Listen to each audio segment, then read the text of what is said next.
Morning, everybody. Thanks for joining us today. I'm going to probably start a little bit early, but we got a lot of good stuff to go through. Just watching the attendees come in.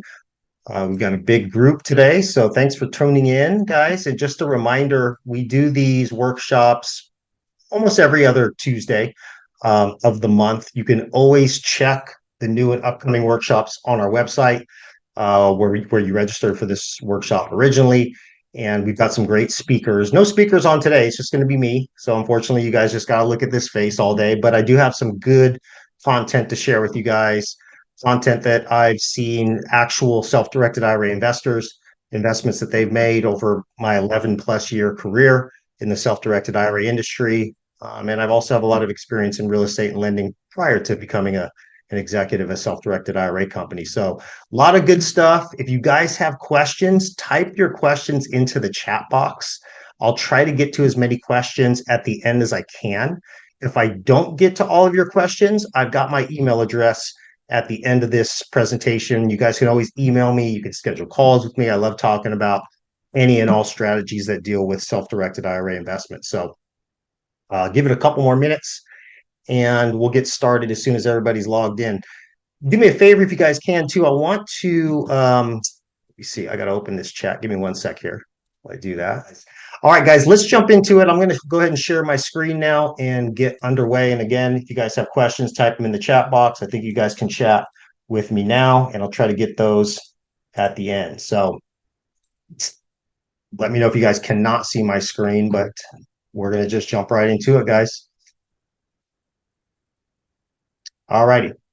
So this workshop is going to be talking about how you can use small IRAs or small 401ks, provided they're self-directed, not only to buy and sell and own real estate, but how you can do it in a self-directed IRA. What types of investment strategies work better in an IRA than maybe work personally?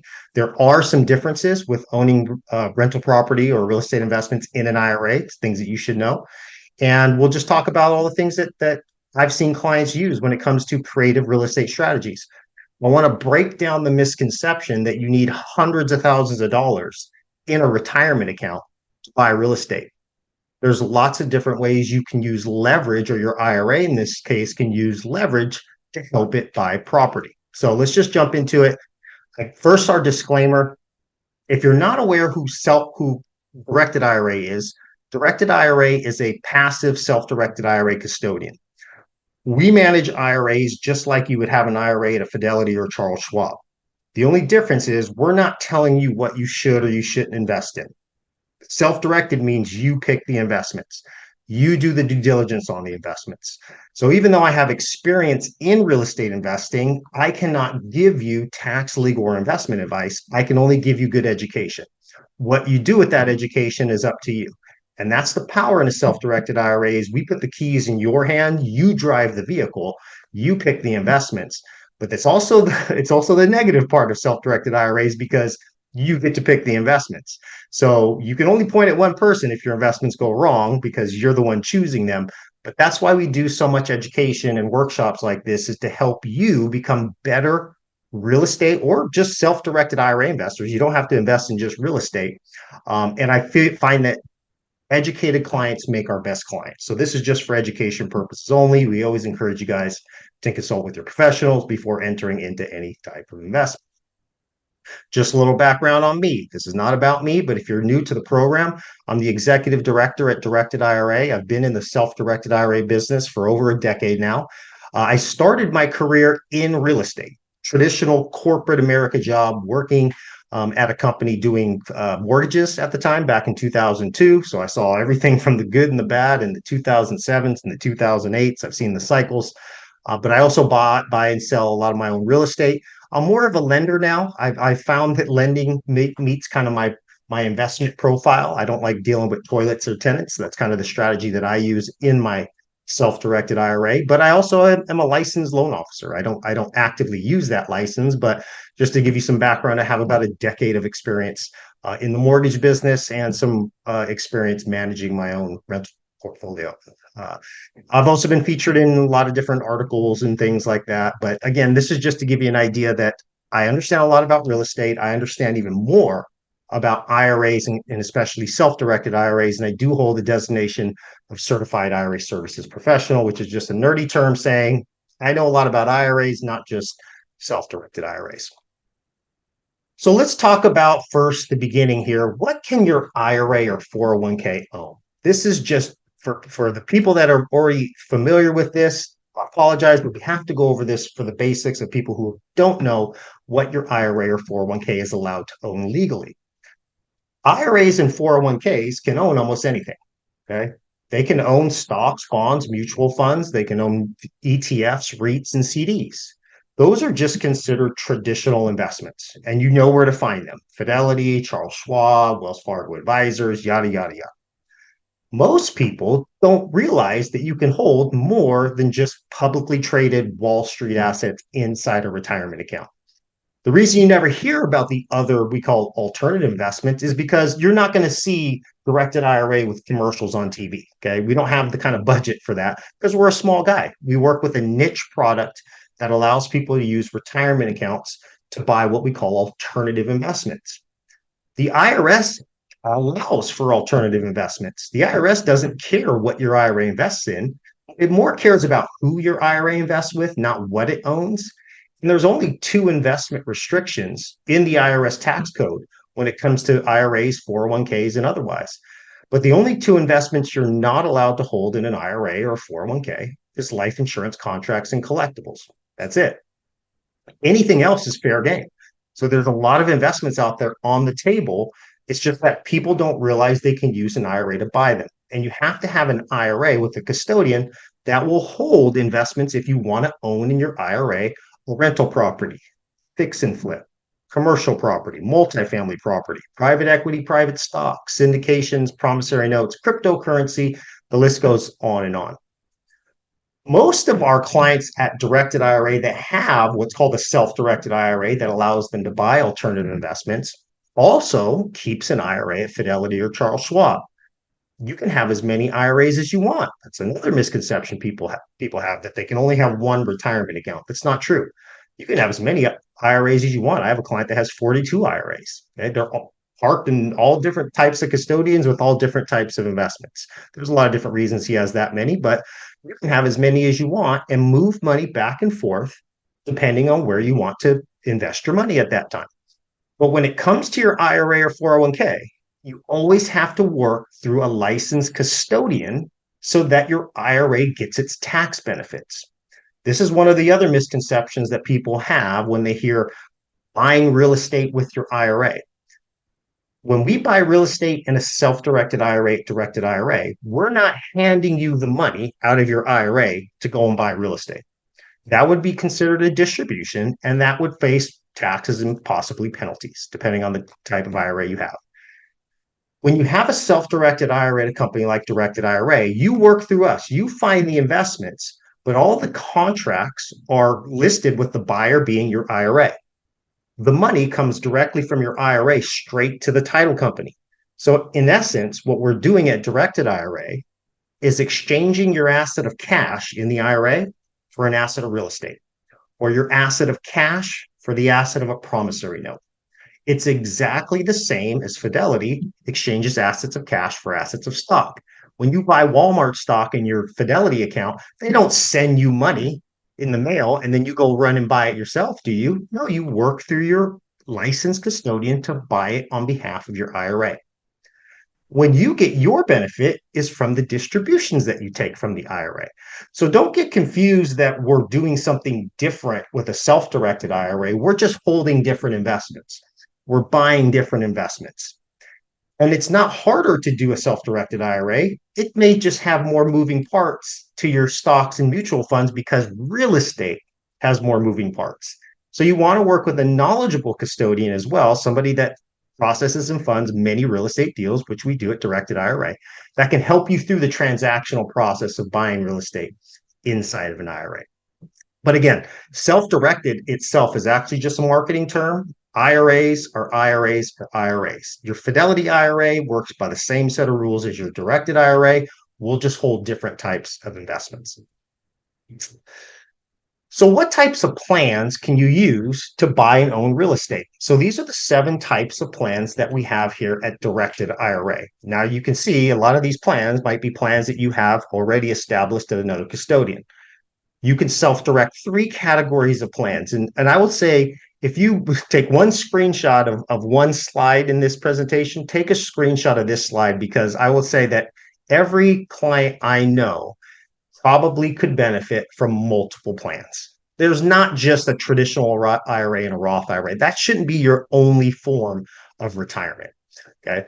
Traditional IRAs and Roth IRAs are great, and almost anybody can have them, including minors. As long as you have earned income, you can make contributions to a personal plan, whether that's a traditional IRA or Roth IRA.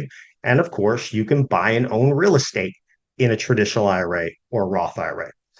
Now, the difference in the traditional IRA and Roth IRA does come from the distributions you take, whether those distributions out of that plan are taxable in retirement.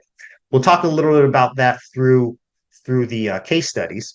But this is probably why you hear so many people talk about self-directed Roth IRAs. And this is probably vitally important when we talk about small dollar strategies. Because if I'm going to take a small IRA and use the strategies that we're going to talk about here in a sec, but use strategies that help me grow a small IRA to a big IRA, what size bucket should I pay the taxes on? Should I pay the taxes when it's small, or should I wait to pay the taxes until it's big? Well, the IRS would tell you what they prefer is grow that big in a traditional IRA so that when you take distributions at retirement, we get 30% of every distribution. But I would say, as a savvy investor, is I would rather pay the taxes when it's small, so that when my investments grow and I have a large IRA in retirement, I want that IRA to be tax-free for life. And that's where the Roth IRA comes into play. So just think about that. If you're going to think about small dollar strategies, is think about paying the taxes before the strategy helps you make it a lot bigger in your retirement account. If you're self-employed, you can also self-direct and buy real estate inside of a SEP IRA, a simple IRA, or like I call it, the mighty 401k, the solo 401k. You do have to be self-employed in order to make contributions to these plans, but these plans allow for larger contributions than your traditional IRA or Roth IRA. I want to make a point here too before we talk about the case studies or the strategies here. Don't get contribution confused with profit. This is another misconception people have. They say, well, Nate, how do you make $100,000 in a Roth IRA when your contributions are only $6,500? Contributions and profit are 2 separate things. Contributions are what you take out of your pocket and add to the account each year. That's an annual contribution, and there's limits on how much you're allowed to put in. If I buy a piece of real estate for $50,000 and sell it for $100,000, that's profit. That's not a contribution. So if you're looking to make larger contributions out of your pocket to the plans, the self-employed employer plans will allow you to do that. But remember, any IRA, when it comes to profit, unlimited when it comes to profit. You can have multiple items on the menu too. You can have a traditional, or let's just say you can have a Roth IRA and make contributions to that. You can also have an employer plan and max out your contributions to that, which again, you're just stuffing more money away that Uncle Sam can't touch. And you can even self-direct specialty plans, which are not, I guess, considered IRAs because they're not retirement accounts. They're accounts that grow tax-free, but you can use the profit today.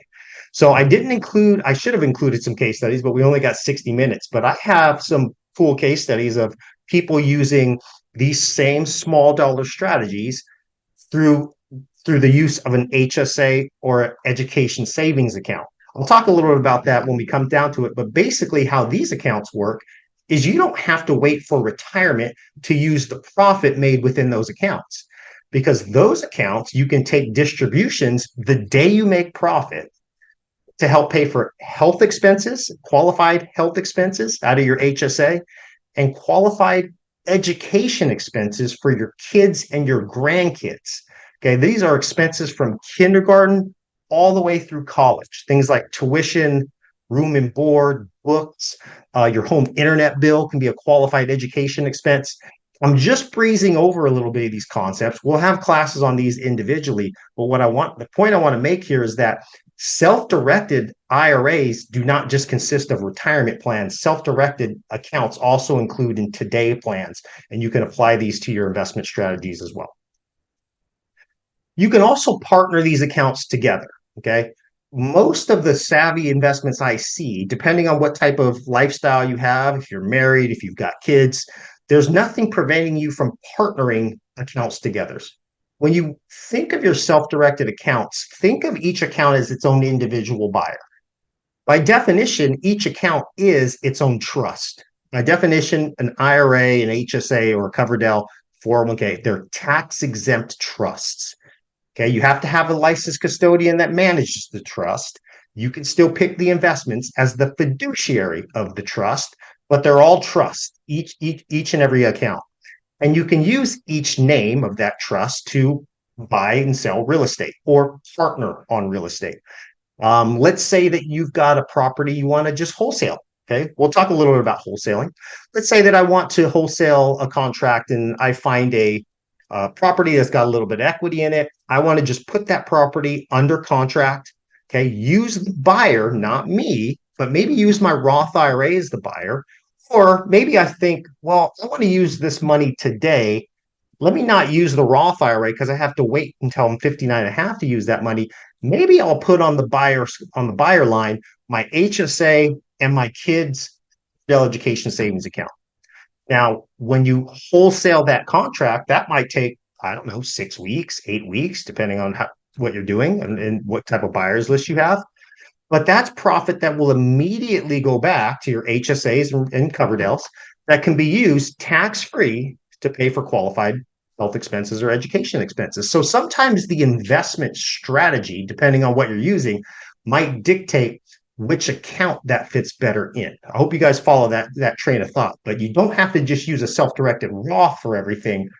I would say if you have an investment that's going to take a little bit time to grow, I say put on the shelf, put it in one of your IRAs, put it in one of the ones that grows, longer term for retirement. But if it's a strategy that can pay out in a few weeks or a few months, maybe you want to use some of the today accounts like the HSA and the Coverdell. Whatever it is that you choose, you can do it, and you can partner accounts together by just having multiple accounts on the buyer line. And account types matter, okay, especially when we talk about small strategy IRA investments or small IRA investments. Understand the difference between how a traditional IRA and a Roth IRA work. Okay, traditional IRAs grow tax deferred.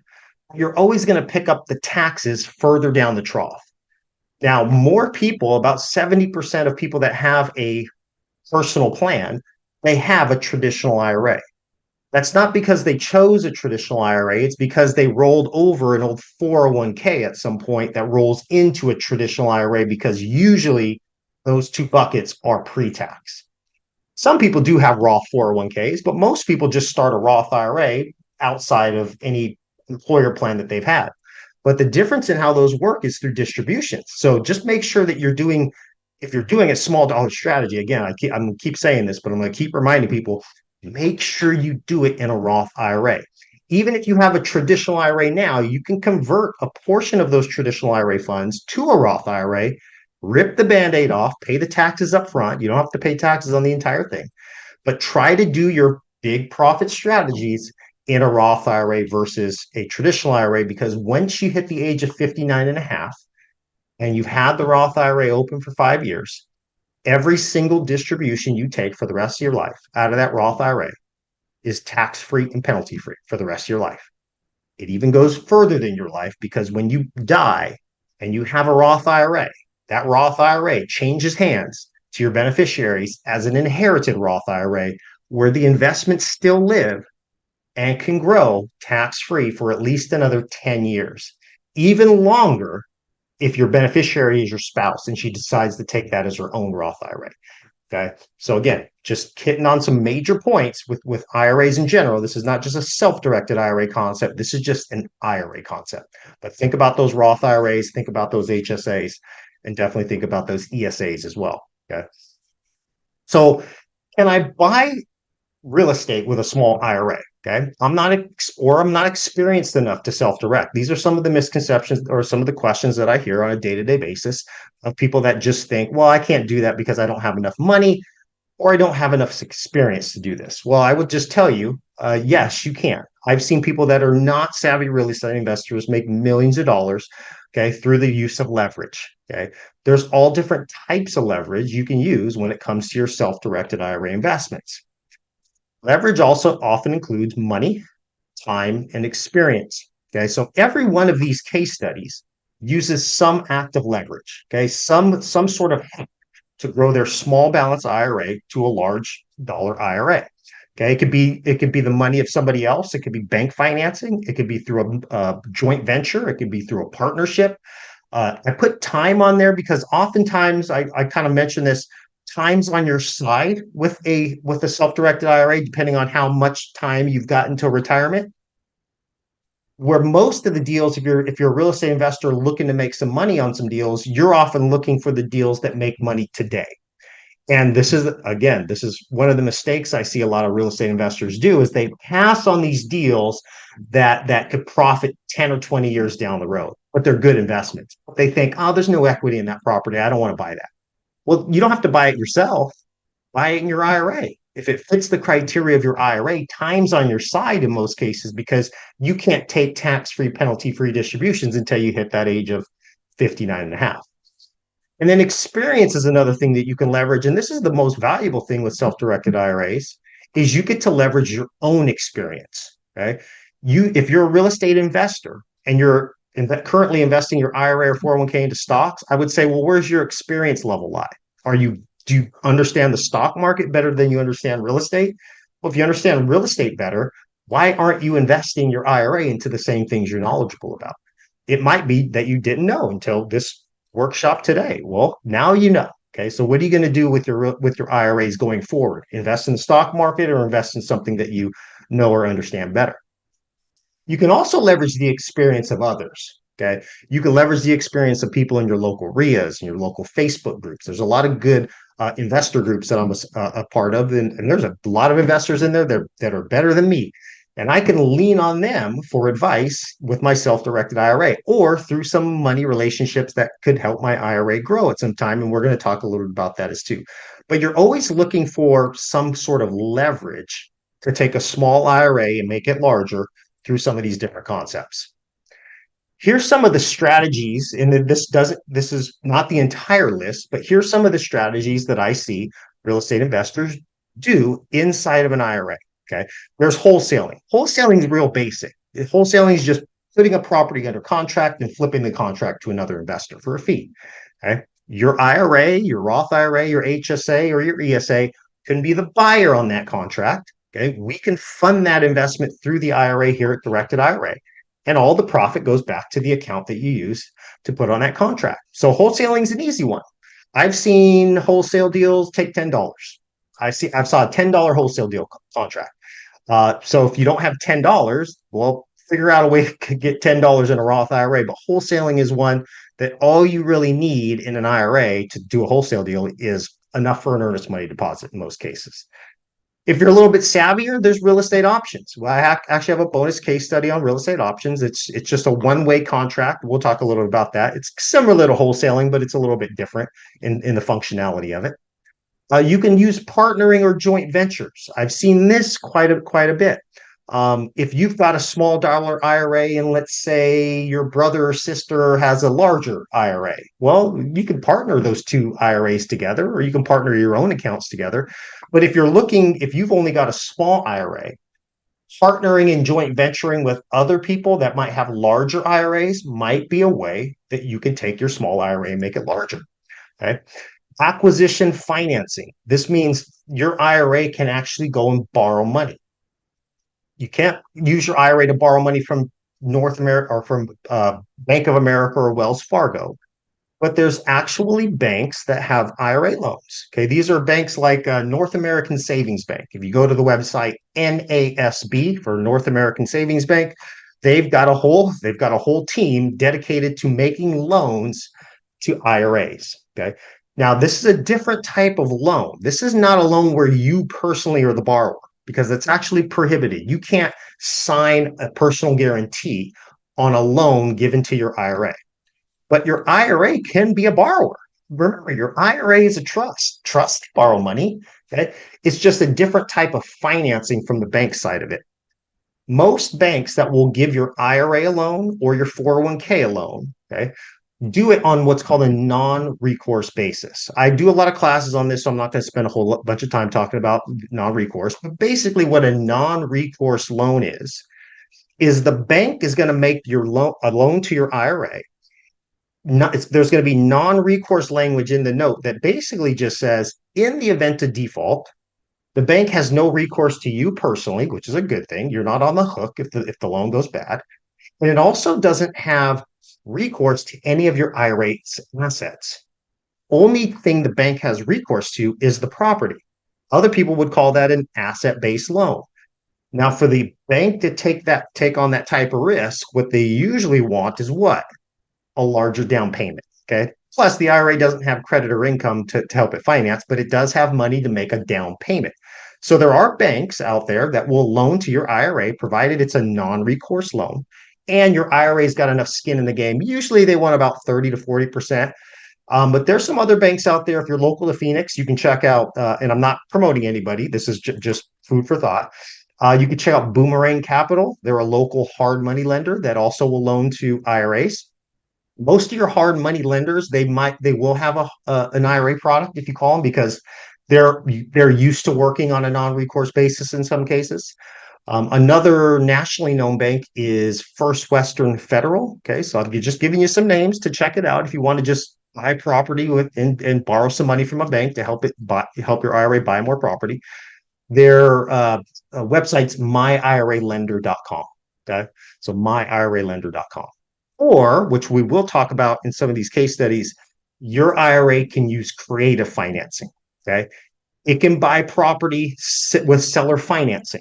Okay, or a lot of people have just been talking about these subject to deals. I know with like Pace Morby and a lot of these great investors that are talking about it, but subject to has been around for decades. And I have a client that has actually taken that subject to concept. This started 10 years ago, I think.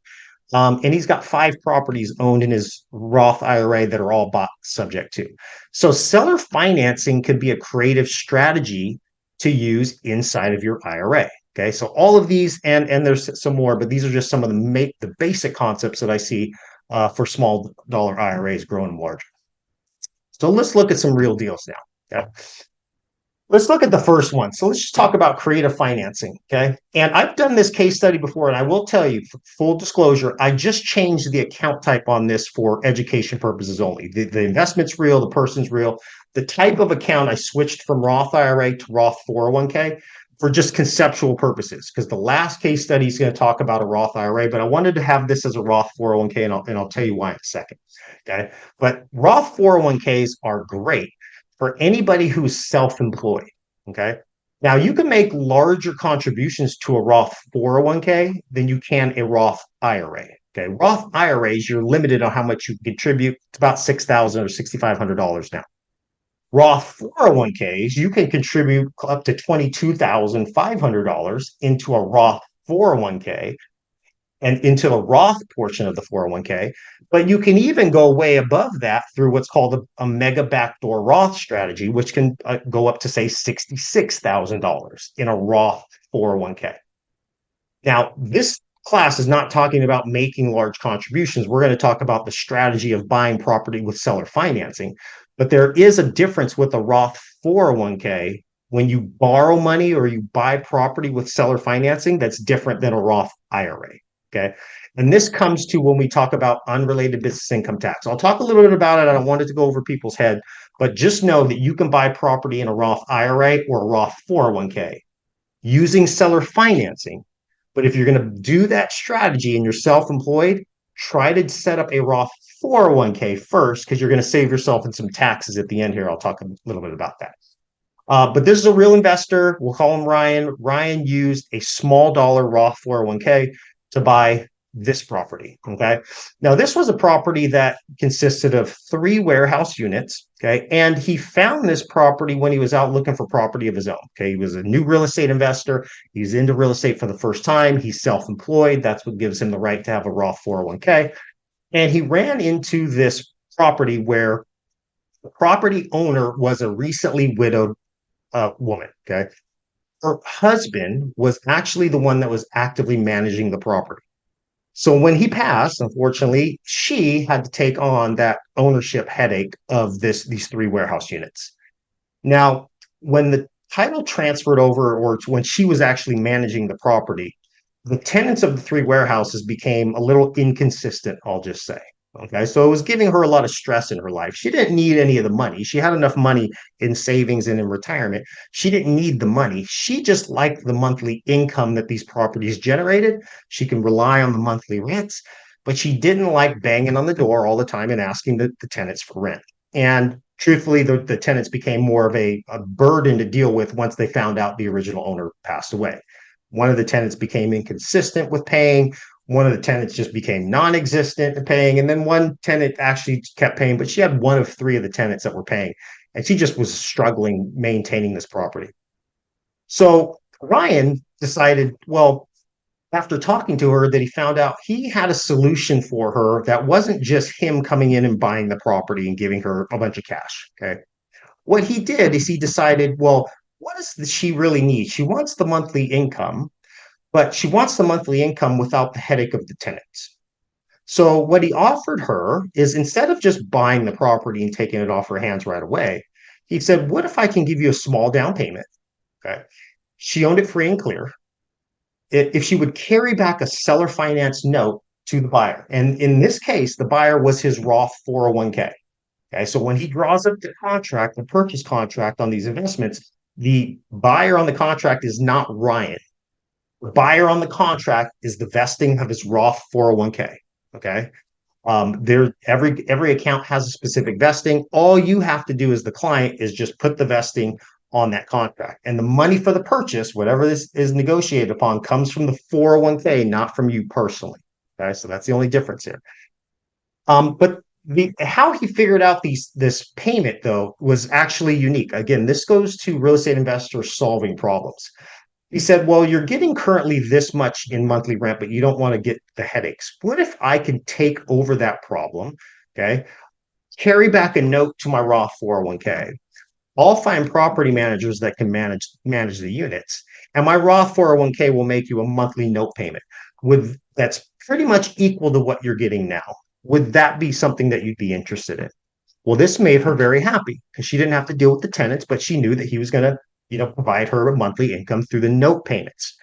But this also allowed his Roth 401k to take ownership of the property with a very, very small payment, $6,000, which was all that he put in his Roth 401k.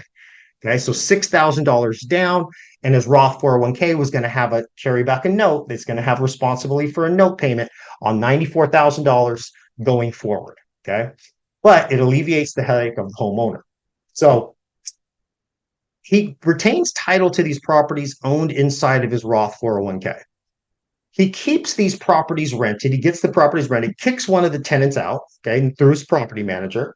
One of the tenants gets kicked out. They put a new tenant in there. They rehab the other tenant that was paying infrequently, and the other third tenant, keeps paying because he was the only good tenant in the whole thing.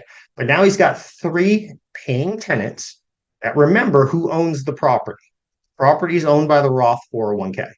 So the tenants are now paying rent to the new owner, which is the Roth 401k. Every time the first of the month comes, rents go into the 401k. Okay, get deposited into the 401k. He's made, and this is not contributions, that's profit, remember. Okay, rents and capital gains are profit. And then all he's telling his self-directed 401k custodian is to make sure once those rents hit the account to make a payment on the note. He keeps this process going for about 16 months. Okay. So everybody's happy along these lines. Now, 16 months comes by, and one of the tenants, the good tenant and the one that's always been paying rent, he decides he wants to buy one of the warehouse units. Okay. So they negotiate terms, properties that appreciated. This was a property in a good area where there was a lot of things happening, a lot of things growing. So the tenant wants to make this more of a home for him, or a place that he's going to run his business. So he offers to buy one of the warehouse units. They negotiate terms. The 401k is the seller, and the 401k profits from the sale of this third warehouse unit, which was enough to pay off the seller finance note to the previous homeowner.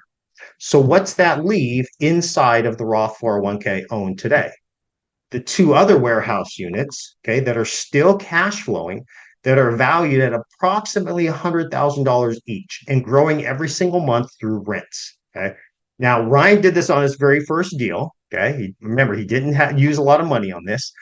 And the reason why this makes more sense in a Roth 401k is because anytime your IRAs take on debt, which it can, and this isn't a bad thing, but an IRA has to pay tax on the debt portion of the investment, where a 401k has an exemption to paying tax on debt.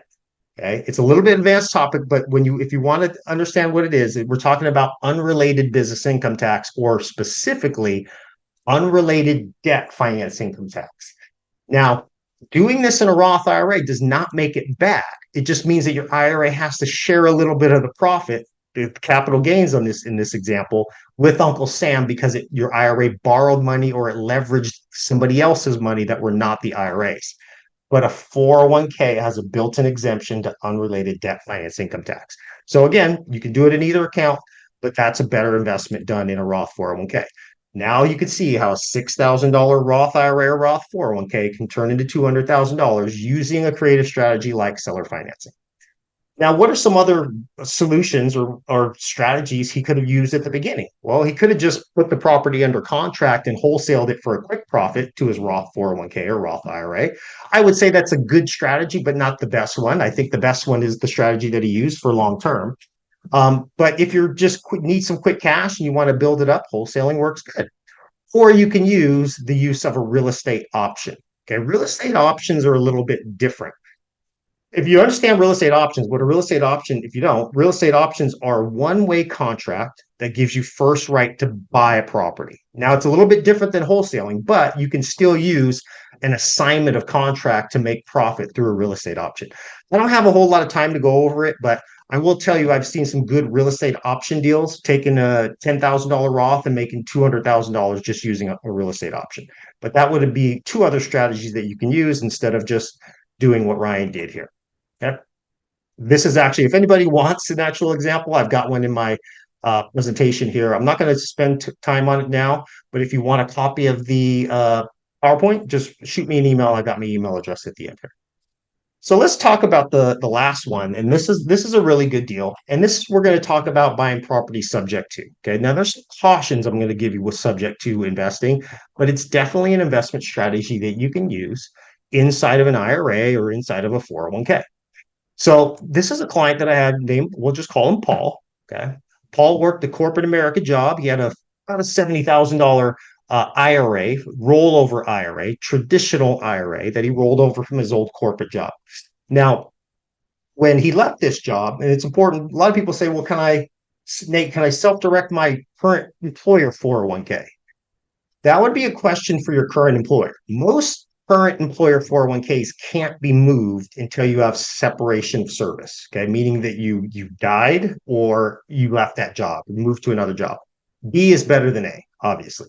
But if you've ever left a job, most definitely you have a decision as where you want to those new IRA funds. So 401ks can roll into IRAs usually when you've left that job. Some people call it a rollover IRA. Again, rollover is just a marketing term. It just means IRA.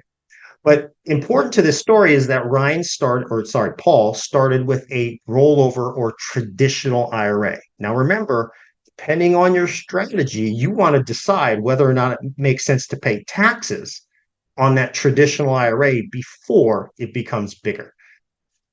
On an investment strategy like seller financing or subject to, how it works is you're going to put a little bit of money into the investment, but over time, it can be a very profitable investment. So it makes a lot more sense in a Roth IRA or Roth 401k. I'll just say that. So in this story, he did convert to a Roth IRA prior to making these investments. Okay. Paid the taxes out of his own pocket. That's the best way to pay the taxes on a conversion. We have a ton of classes on conversions. Just go to our website. We've got a ton of information on there. One of my next classes will actually be how to analyze a Roth conversion, but we'll just save that for another day.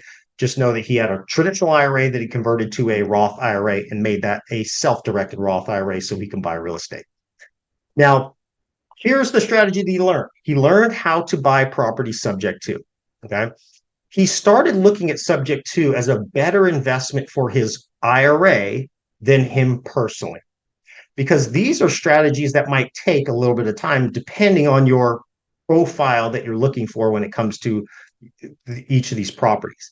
And he was very smart in how he did this. He realized that the property profile that he was using to buy real estate himself as a real estate investor would be much different than the property profile he applies to his Roth IRAs because of the time it would take his Roth IRA to grow and the fact that tax-free distributions don't come until you're 59 and a half.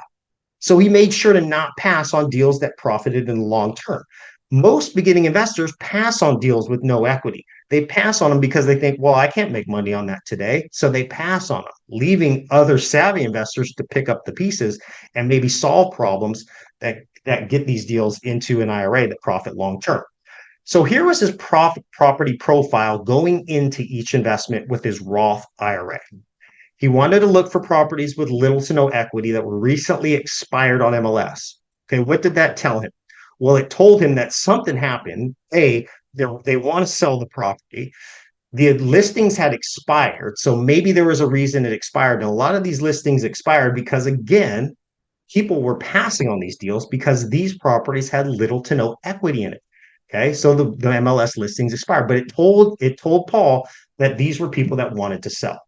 So he would contact them after he saw the MLS listing expire. He would find out that most of these homeowners were in distressed situations. Okay. You have one that lost their job. Okay. They had been unemployed for 6 months.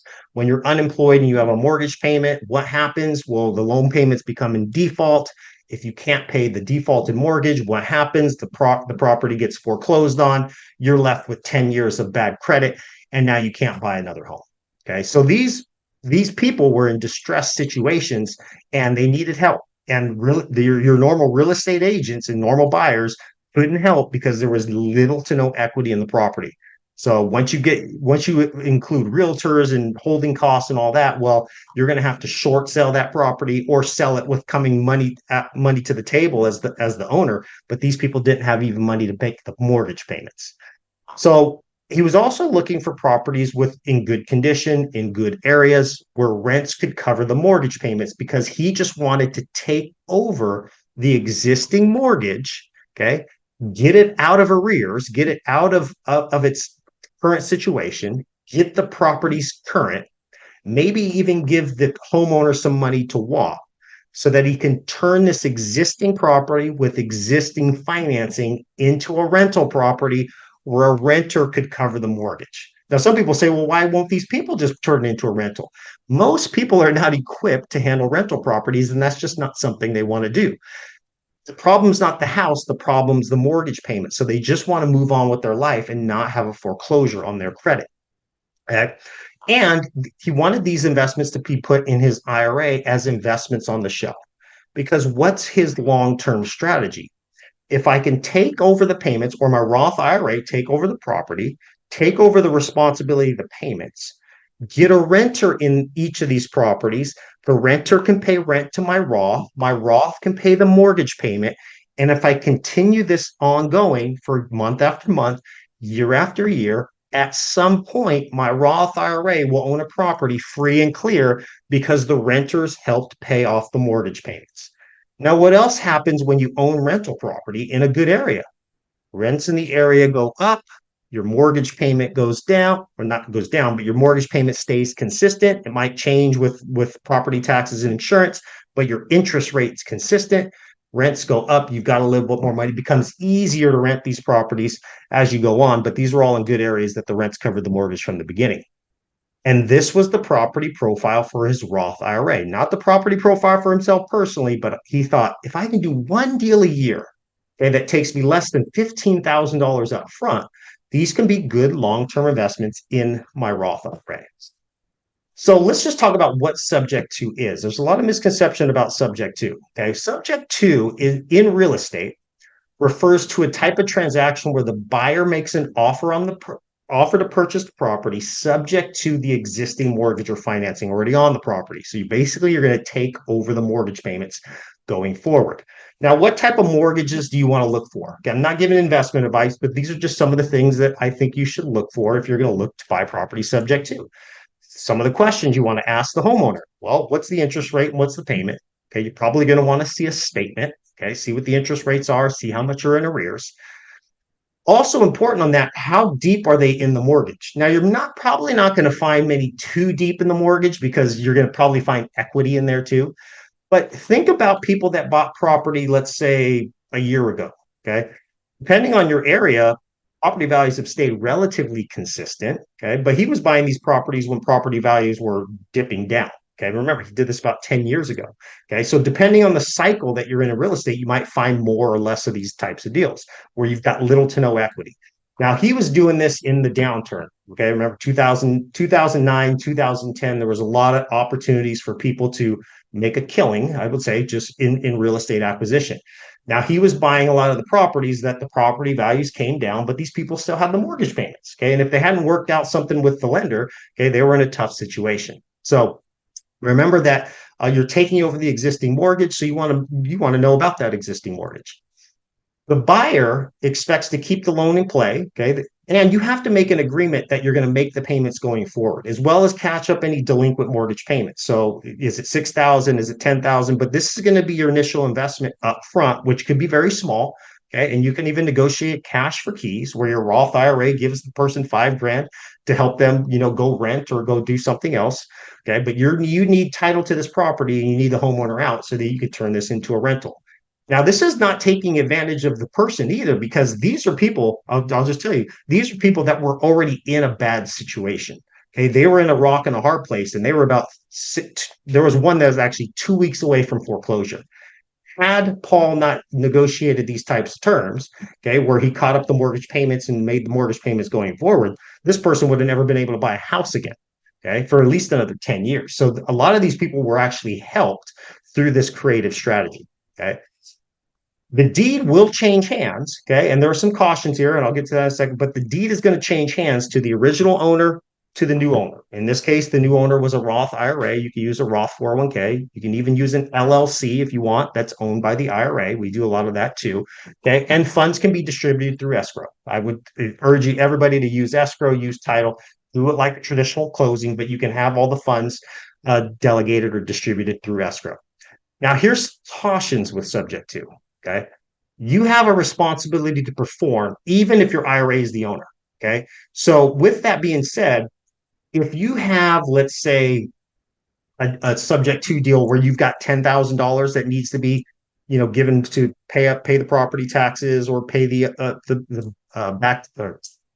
delinquent mortgage payments, unforeseen repairs, you don't want to do a $10,000 subject to deal with only $10,000 in your IRA. You want to have a little bit of backup to account for any delinquency if you can't rent the property right away, any unforeseen repairs, if the delinquencies, property taxes or mortgage payments, but have a little bit of buffer or cushion in the IRA just in case. Okay. This is one thing that Paul thought about, because this is why he did one deal a year. He wanted to make sure that he got one deal established, that he had enough money as reserves in his 401k or IRA to help pay for any of those, unforeseen things. Okay. But you have a responsibility, your IRA has a responsibility to perform on the agreement that you have with this homeowner. Okay. Also understand the due on sale clause. And there's a lot of misconception about due on sale clause. Due on sale clause is not a law. There's no law on due on sale. It's a clause in the note or the deed of trust, that says in the event the title of the property changes hand, the lender has the right, not it's not a 100% thing. They have the right to call the loan due and payable on that date. Now, I've worked for banks, and I will tell you, banks do not want the headache of a property that has little to no equity in it because they lose even more than the homeowner loses. Because when a bank takes over a property that's got little to no equity in it and they have to sell the property, they're not quick to sell properties. They get hit deep with holding costs and all the things that they have to do, and they're not equipped to manage properties. Okay. So most of the banks, if somebody gets the loan current, they don't care if it's the homeowner or somebody else. But if that loan becomes current, the bank just wants the mortgage payments. Okay. They just want somebody paying that mortgage, especially if they don't want to own the house. Banks are in the business to loan, not own. But you should have a plan B in the case the loan's called due. Now, I would just tell you, I've seen about 300 subject to deals in IRAs. I've seen one of those 300 have the due on sale clause activated by the bank. The only time that they called this loan due was this property was owned subject to in an IRA for about 7 years. Okay, before the bank called the loan due. Now, why do you think they called the loan due after 7 years and not right away? Because there was equity in the property now. So they thought, oh, you know what, we can exercise our right to call this loan due because now there's equity in the property. Well, now that there was equity in the property, what do you think that the homeowner did, or what do you think that the person used his IRA to do? They just refinanced the mortgage. They went to one of those IRA lenders that I mentioned, and they just used that IRA lender to refinance the mortgage and pay off the existing mortgage. So this is a plan B that you can use with due on sale transactions is just have a plan B where you can either refinance or pay that mortgage off cash in the event, with a rare event that the bank calls the loan due. You can always use a money partner. Okay. You don't have to use a bank, but you can use a money partner. If you know somebody that with a large IRA that wants to come in as the lender, they can, one person's IRA can be the lender to another person's IRA, provided it's not a disqualified person. But you should always have money partners on your team in the event you're doing something creative like that and you need a plan B. Or last resort, and I've never seen this happen, but this is a last resort. You could just sell the property if you want. Okay, probably not the best strategy, or put title back in the name of the original homeowner and restructure the deal. Okay, those are options. Okay, I think 1 and 2 are better options, and I've seen actually clients just pay off the existing mortgage. Like I mentioned, the one that I've seen where the bank called the loan due was actually a small community bank. It wasn't a Wells Fargo or Bank of America. They won't even touch properties normally. I'm not giving you investment advice, but I've seen it time and time again. Banks just want the payments. They don't want the property. And the due on sale clauses is just a right, but it's not a guarantee that the bank's going to do that, especially on deals with little to no equity. So back to the case study. Today, what Paul did is actually did one subject to deal a year. He didn't try to hit home runs. He didn't try to do anything aggressive. He just looked for one deal each year that he could take his small $70,000 IRA, a Roth IRA, and buy a property subject to take over the existing mortgage, okay, title that property into the name of the IRA, get that property rented, and he did one a year for the next 5 years. So over a 5 year period, he owned 5 rental properties in good areas that are all rented. And here's what's happened over time. Okay. Rents in the area have all increased. Okay. His mortgage payment has stayed relatively the same. As your rents increase over time, what can you do with that extra cash flow? Well, you could take that extra cash flow and accelerate the principal payment pay down of the note itself. Why would you want to do that? Well, you want to keep some in reserve, but you want to make those payments on the principal so that at some point these properties are owned free and clear. Now, I remember I kind of mentioned this tax UBIT or UDFI. In this situation, since it's a Roth IRA and not a Roth 401k, okay, his IRA would be subject to unrelated debt financed income tax. Okay. This is the UBIT that we talk about. Okay. UBIT's not something to be scared of. UBIT's just something to be aware of.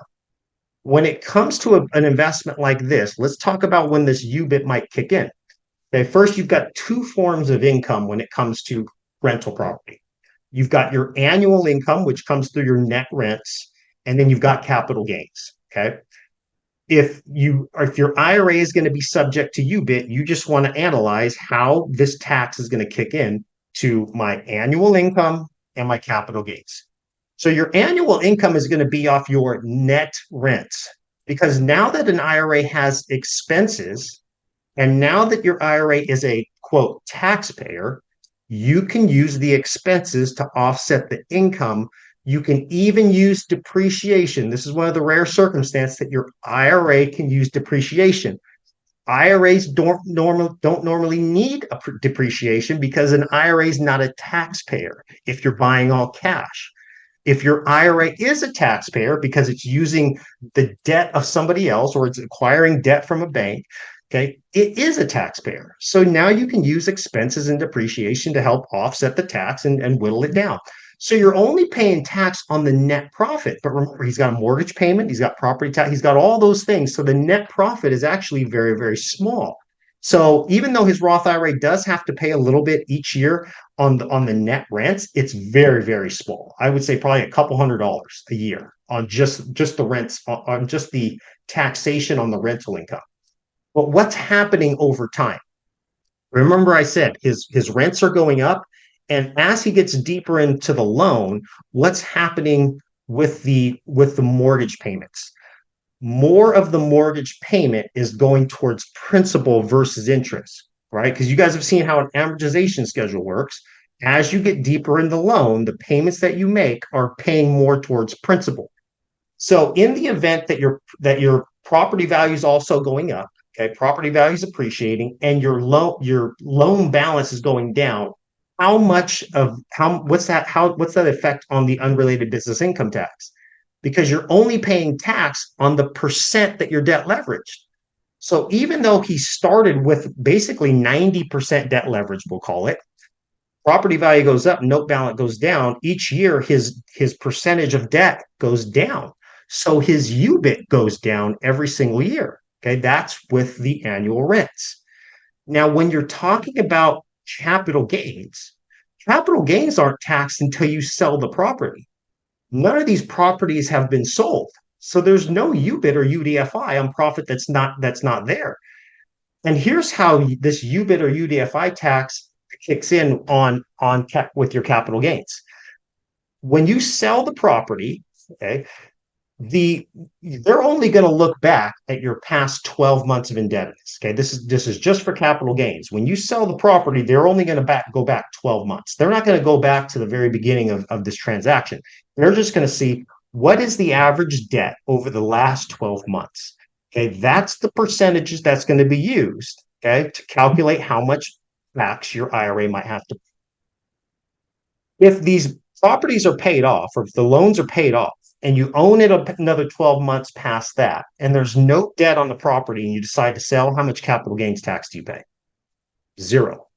So this is a great strategy for long term.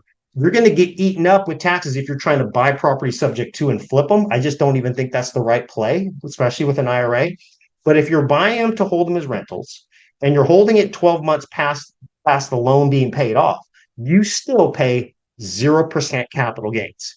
Even if you sold the property a little bit before, right, before that's paid off, let's say it's paid down to 5%. Well, let's say you make $500,000 profit just on the equity alone. Only 5% of that $500,000 is going to be subject to tax. So the longer you hold the properties in an IRA that might be subject to this tax, the better off you're going to be. And in a perfect world, if you hold the property until the notes are paid off, you pay no capital gains tax. So it's just like you bought it cash. So by the time Paul retires, okay, all 5 properties will be owned free and clear. He's only done 5 deals. He just kept those as rentals. Each of these properties will be worth north or approximately $600,000. Okay. So these $6,000 properties will be worth a total of $3 million. He's made no additional contributions to his IRA. And remember, he turned this $70,000 traditional IRA to a $3 million Roth IRA where he'll have tax-free, penalty-free distributions for the rest of his life.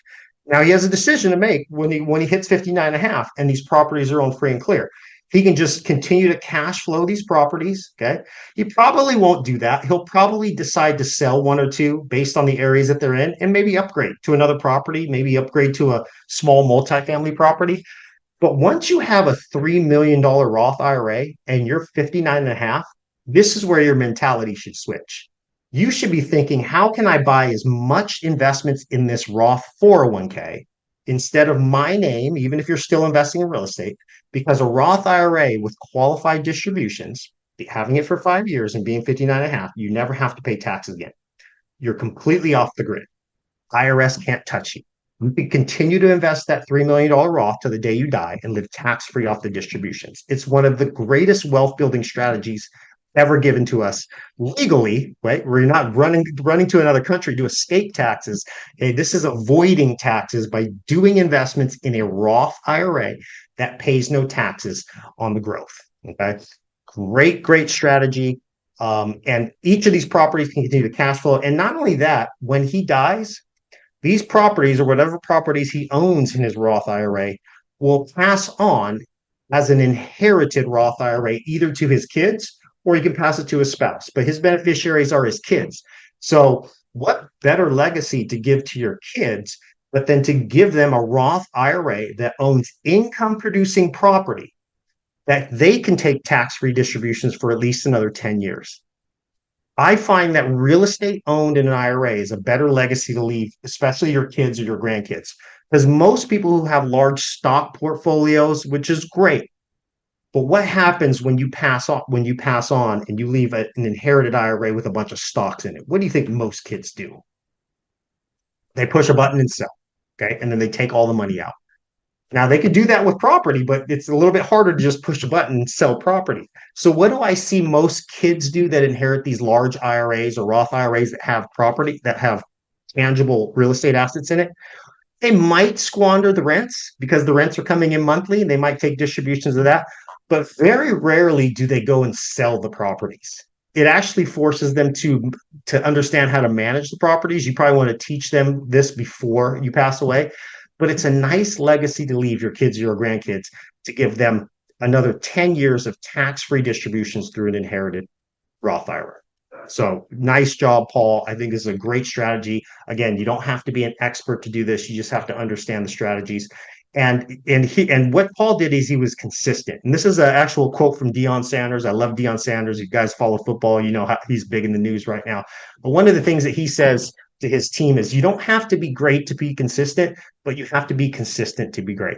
And this applies to your retirement investments too. If your retirement investments are just sitting there and you're not paying attention to it, you're probably not going to have the retirement that you want. But if you are taking control of your retirement, investing in the things that you're knowledgeable about, and you're being consistent with it, and consistent doesn't have to be making home run deals. Consistency just means do one deal a year. Okay, do one deal a year like Paul did for 5 years and see where that turns out. But you don't have to be great to be consistent. You have to be consistent to be great. So my challenge to everyone on this workshop is if you've got an IRA, okay, and you want to self-direct it, okay, just try to do one deal a year. You don't have to invest in a bunch of things, and you don't even have to use all the money in your IRA, but just do one deal a year. Space it out, be consistent, and see where that gets you.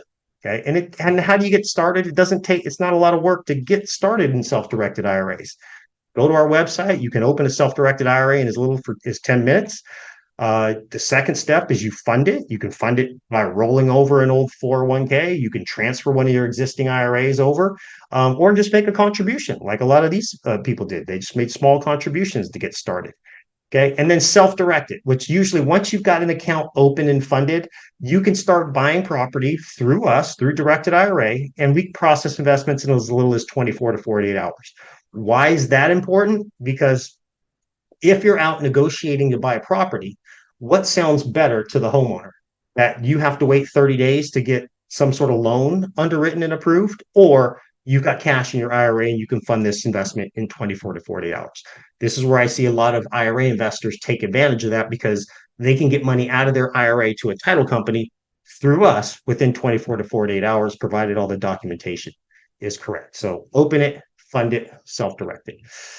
If you guys have questions, and I'm going to try to take some questions here. I know I've seen questions coming in here, but I just want to give you guys my email address. If you want to email me questions or book a call with one of our staff, including myself, just scan that QR code there, okay? Or you can email me at nate.hare@directedira. Use the coupon code. If you watch this workshop and you want to get started, make sure to you mention to the sales rep or one of our IRA specialists that you want to use the code RYR100. Okay, this will get you $100 off your first year's annual fee to establish a self-directed IRA. Now, we don't make money on the investments. We have small transaction fees and an account fee that you pay each year in order to self-direct your IRA. So if you want to take advantage of my personal promo code, use the code RYR100 on the application, or tell the IRA specialist you talk to that you want to use that for $100 off. Okay. And I will mention this, if you guys are interested to learn more about how these self-directed IRAs work, and if you're a beginner, or you want to just network with some other investors, okay, maybe they'll even help be your money partner on some of your deals. We do have our 10th self-directed IRA summit coming up in Raleigh, North Carolina, October 20th and 21st. We still have general admission tickets left. I think VIP is already sold out. But if you want to buy some general admission tickets and meet us in Raleigh, North Carolina, October 20th and 21st, use the coupon code NATE50. You get $50 off of that as well. So I hope this was beneficial to you guys. Let me stop sharing and see if I can take some of these questions. And I know you guys got a lot, but let me see where you got. So is there a resource or a marketplace where we can shop for IRA investments? That's a great question, Chris. I would probably say the best place to shop for IRA investments is through some of your networking groups. The tough thing for us, and we always kick this idea around, is should we just make like our own self-directed IRA community where people can pitch investments? The problem with that is it puts us in a liability situation where we're promoting or actively selling investments. And we can't do that as a self-directed IRA custodian. So where do I see most people who are investing in real estate find their IRA investments? Through their local RIA, okay, through Facebook groups. There's a Facebook group, I don't want to throw any names out, but the Real Estate Investor Network. It's about 350,000 real estate investors all over the country. And a lot of them just say, hey, I'm looking for this in this town. I've got a property to sell in Raleigh, North Carolina, or I'm looking for properties to buy in Nashville, Tennessee. Look for your local Facebook groups, the active ones that have the more savvy investors. Always caution, beware of scammers. Okay, there's always going to be scammers out there, but there's actually a lot of good groups on Facebook that still work as a way where you can advertise and just say, hey, I've got a self-directed IRA and I'm looking to buy this. Let me know if anybody has a property I can buy subject to. Just throw it out there and you'll be shocked at the people that respond to you. So, and you can be specific to your area. Jasmine, thanks for the info. Thank you. I appreciate you stopping in. Renissa, if you have a S Corp side hustle and also have a company 401k, can you still open a Roth IRA under the S Corp? Good question. S Corps don't allow for IRAs to be investors. This is not an IRA rule. It's actually an S Corp rule. So you can still have an S Corp, and that's for your business. That saves you in taxes. But whatever you have as far as a reportable income, that income can be used to make a qualified Roth contribution. Or Roth 401k contribution. So your Roth 401k or IRA is just a retirement account that is attached to your name and your social security number. The S Corp really has nothing to do with the Roth 401k or IRA other than it's your company structure and that's how you save in taxes. So it's your Roth 401k is not owned by the S Corp. You own the S Corp or you have the S Corp to save in taxes. Your Roth IRA, Roth 401k is a separate entity, but you can have both. They're just not combined together, if that makes sense. Right? Will the seller of a home using sub 2 deal have issues getting a new loan if the existing loan is not paid off?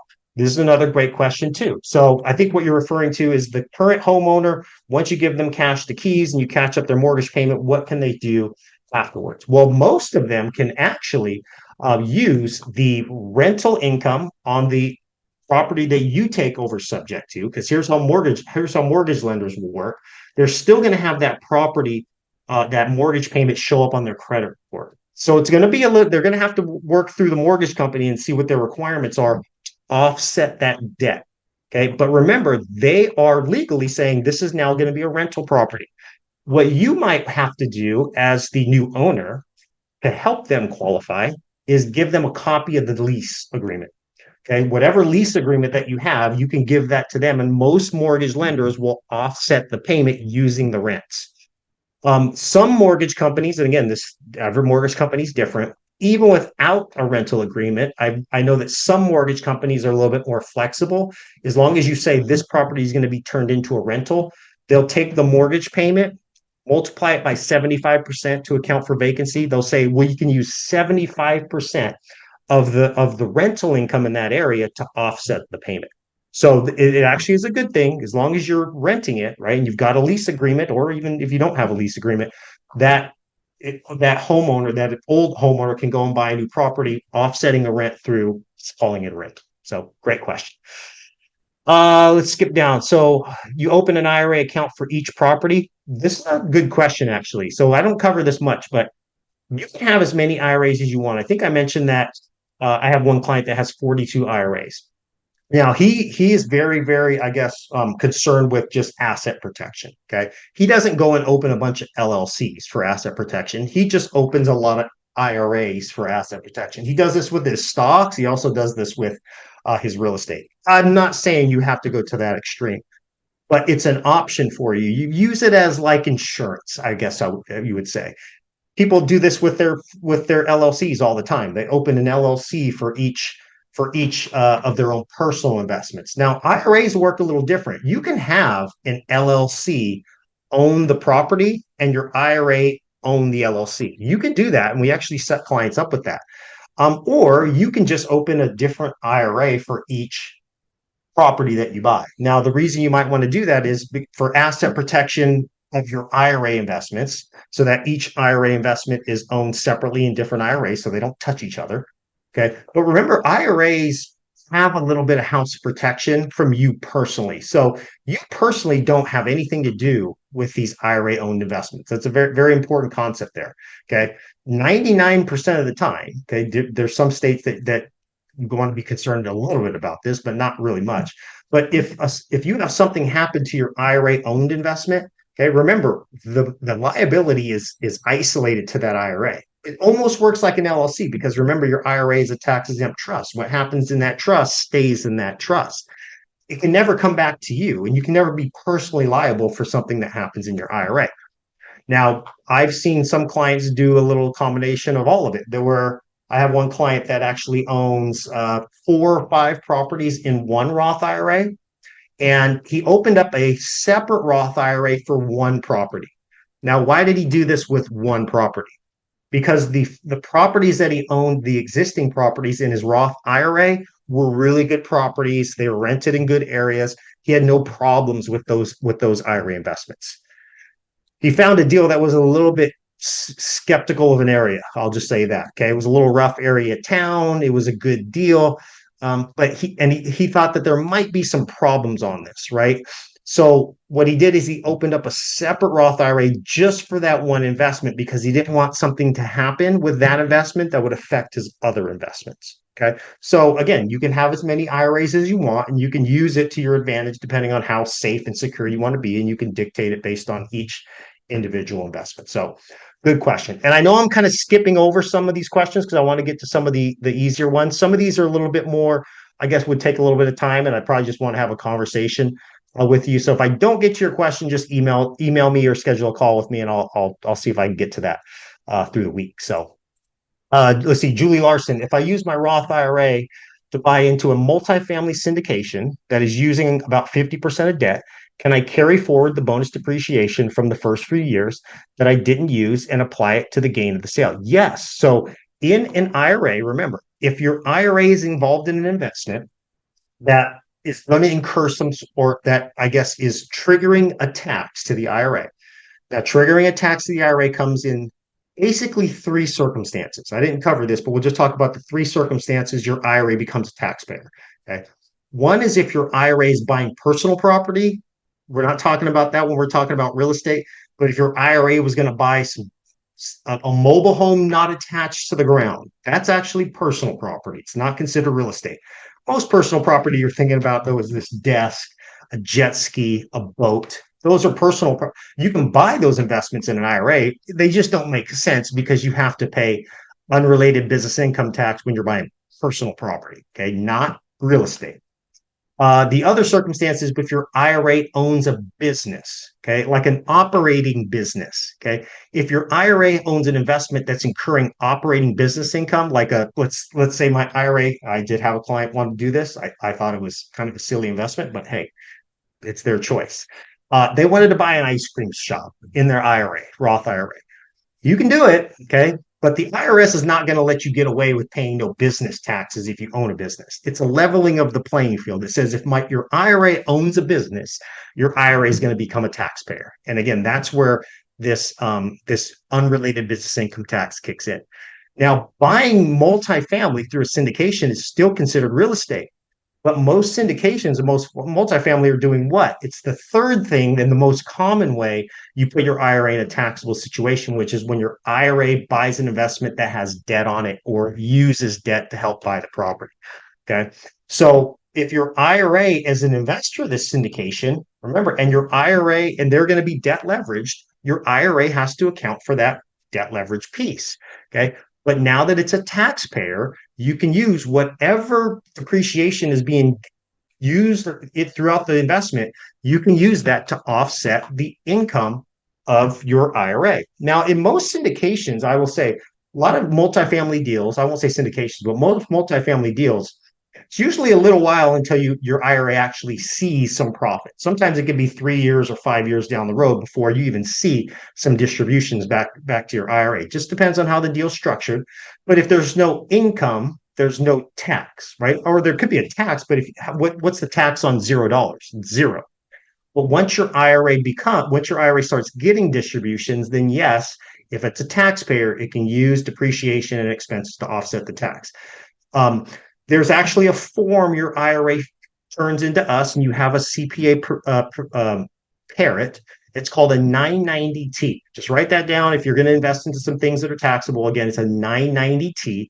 A 990T is the tax form to report taxable income for tax exempt entities. Okay, IRAs are tax exempt entities. Churches are also tax exempt entities, and you've got other like nonprofits are tax exempt entities. But sometimes they may have a piece of their income that is taxable, so they even use that form 990T.